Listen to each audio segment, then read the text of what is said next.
Obama. Is this thing on? On November 22nd, 2014, I came home from a very long day at the mines. And after waiting for about 6 months, this balisong finally showed up at my doorstep, and it literally changed my life. Today is also November 22nd, but it is now a whole 10 years later. So let's see how this ancient relic of the past has held up since then.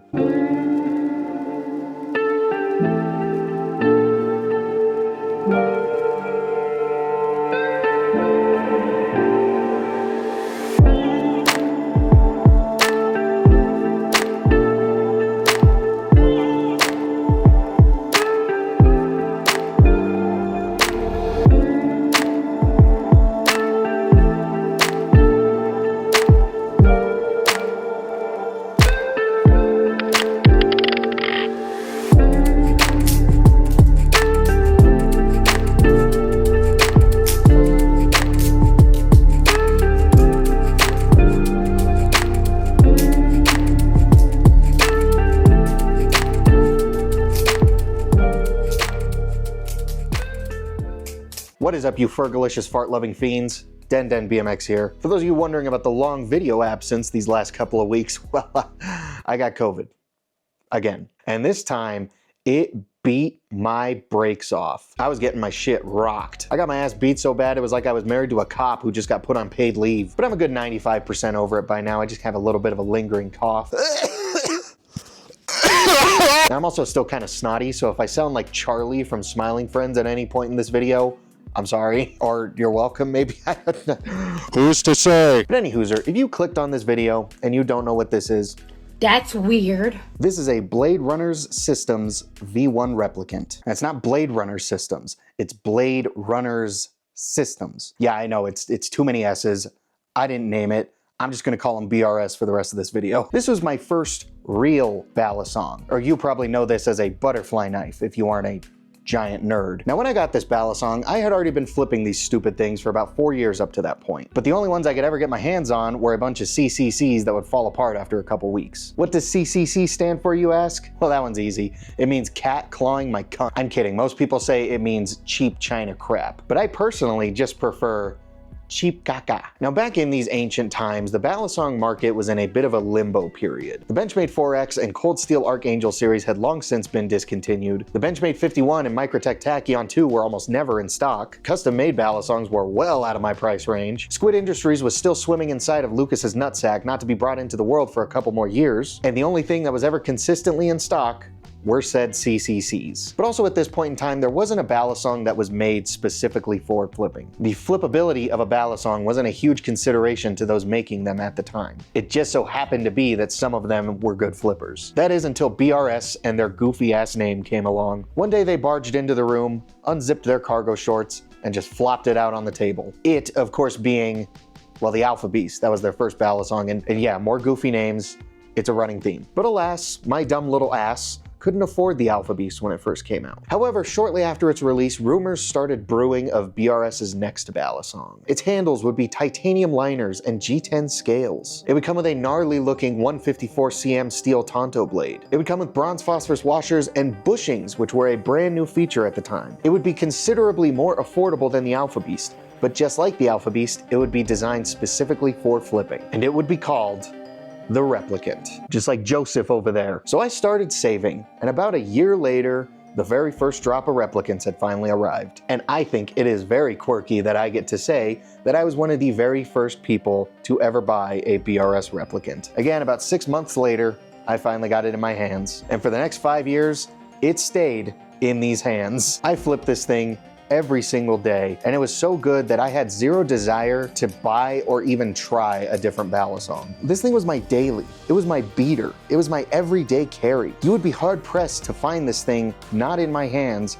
from 2014 to about 2019. Of course, 2019 is when I actually started making balisong content here on the boob tube, and I had finally started buying other balisongs to make videos on. But it wasn't long after that until people started sending me balisongs to make reviews on. And before I knew it, I had amassed quite the collection of these little toys. And this pretty little thing, much like a redheaded stepchild, largely took a back seat. Fast forward to today, and I think I can count on my hands the number of times I've flipped this balisong since 2020. So for its 10th birthday, I figured I'd make this video and see how Unk here stacks up to balisongs made today. And I gotta say, for a balisong made 10 years ago, when it comes to flippability, this thing still fucks like a truck. Making this video, I quickly remembered why I only flipped this thing for half a decade. Especially when you think about balisongs like the Benchmade 4X series. Back then, 10 years ago, those were considered the best flippers that you could get. But nowadays, compared to modern day balisongs, their flippability does leave a little bit to be desired. However, the b.r.s Replicant can easily hold its own against balisongs made today. I may have forgotten it, but I still absolutely love the way this thing flips. My flipping routines and habits these days have a lot of tricks that I had never tried on this balisong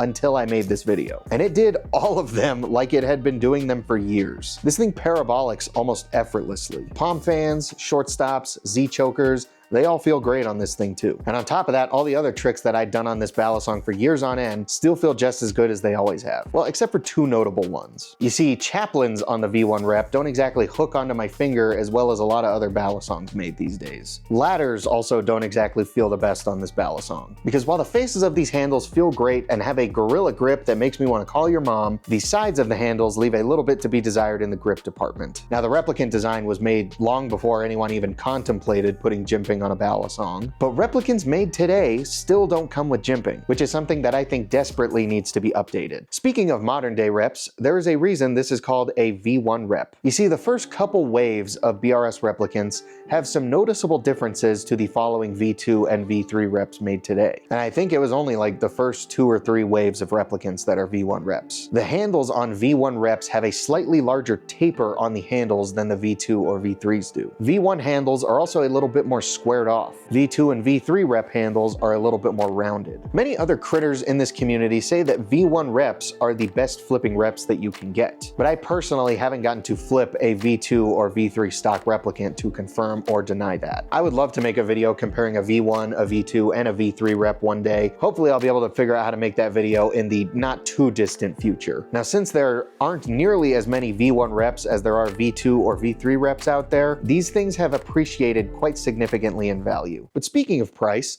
why in the ever-loving fuck is a stock brand new b.r.s replicant almost $400 now? I love my replicant and it has a lot of sentimental value to me, but they are not worth that much, especially today. Like, if you want to pay that much for a V1 rep just because it's rare, then I kind of get that. But a modern day stock replicant for almost $400 is bananas. They are not worth that much money, especially considering what you can get today. Like, don't get me wrong, it's still a better value than the fuck-ass Benchmade Necron, because at least replicants come with titanium liners and bushings, you know, shit that it should just come with for that price, and yet it is still somehow cheaper than a Necron. But I paid like $250 for mine brand new, and I know that was 10 years ago. Everything has been price gouged into the fucking sun since then. However, I still really don't think stock reps are worth much more than that, especially when you consider that the BB Superfly is sold for like $225 today, and that is a full titanium handled balisong with like 4 different blade options. It has a really good tune, and it has an adjustable weight system on it too. If the Superfly existed when the Replicant came out,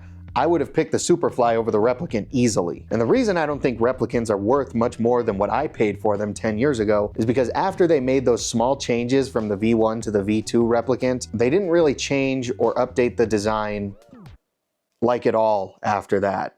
Just like your grandpa, this grandpa of a balisong has remained stuck in its ways. It is still almost 5 ounces. I know that's not an objectively heavy weight for a balisong, but it actually kind of surprised me how heavy this thing was compared to balisongs made today. It still only comes with a 154 cm blade, which is fine, but for almost $400 is kind of crazy. It still doesn't come with jimping. But worst of all, replicants are plagued with almost always having play and tap, even out of the box. The lackluster tolerances are hands down the worst thing about a replicant, and almost every single replicant is going to have those lackluster tolerances. And that is because the gap between the blade and the handles in the closed position is almost non-existent. So if you have anything less than an absolutely perfect tune on those bushings, you're going to have play. And if it has any sort of play, it's gonna tap. This balisong is also held together by 8 screws, which is kind of a lot for a balisong, and that leaves a lot of room for the tune on replicants to get messed up. Foxfire Factory on Instagram used to make this upgrade called a thick kit for the replicant, and that would widen the gap between the blade and the handles in the closed position, but I don't think he makes those anymore, which is kind of unfortunate. And back when replicants first came out, the fact that they just came with bushings at all was kind of the feature. We really hadn't gotten to tuning those bushings to 0 play and 0 tap just yet. Mine has always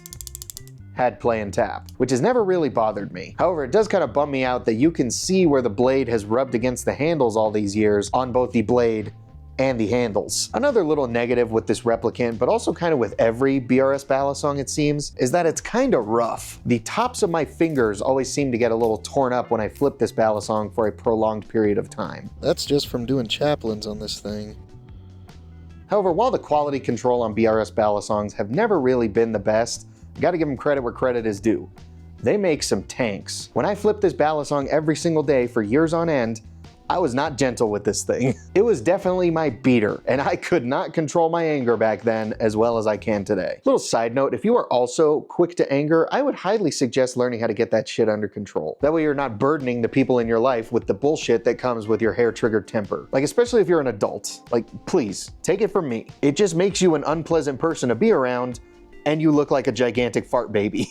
Yeah, I'm not proud of it, but when my titties got in a twist flipping this balisong, I would launch this thing. This thing would take a whomping. And I'm kind of surprised it isn't more beat up than it is. Like, don't get me wrong, it's definitely Worn and used. but it's not like Stevie Ray Vaughan's #1 guitar kind of beat up. The G10 isn't cracked, the blade is still in one piece, some of the tiny T6 screw heads are stripped, but none of them have ever broken. Hell, I've never even taken this balisong apart. And while it has always had play, it has never had more than this much, which really isn't that much at all. If the gap between the blade and the handles was just a little bit wider, this thing probably wouldn't have tap. There is a lot that you can criticize b.r.s for, but when it comes to the durability and the flippability of this balisong after 10 whole years, I am quite impressed with this thing. And you know, when I first got this crusty old fuck, I kind of regretted not waiting a little bit, because shortly after the first wave, they came out with a wave of premium V1 replicants. And those ones came with pocket clips, white G10, and the titanium was anodized on them. But as the years go on, I'm more and more happy that I bought the one that I did, because it gets cooler and cooler every single year to be able to say that I bought one of the very first b.r.s replicants ever made. And even though I may have forgotten for a bit, it is still one of my favorite balisongs, and will probably always have an honorary spot